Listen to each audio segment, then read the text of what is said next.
Mehsana urban બેંકની ચૂંટણીમાં પ્રપંચોની પરાકાષ્ઠા। ભાજપમાં મંત્રી રજની પટેલના નામે ખોટા પોસ્ટર વાયરલ કરવામાં આવ્યા। વિકાસ પેનલના સમર્થનમાં હોવાના ખોટા પોસ્ટર વાયરલ કરાયા। ખોટા પોસ્ટર વાયરલ થતાં જ રજની પટેલે સ્પષ્ટતા કરી, મેં કોઈ મેસેજ કર્યો નથી તેવી સ્પષ્ટતા કરી। ખોટા પોસ્ટર વાયરલ કરનારને હું વખોડું છું તેવું પણ તેમણે જણાવ્યું।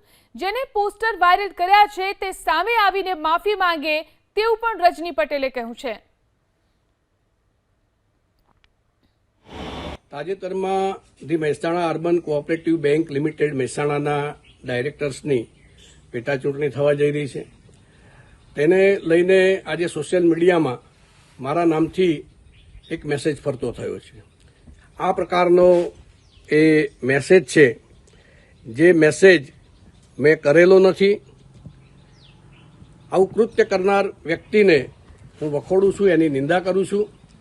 એને સામે આવીને માફી માગવી જોઈએ।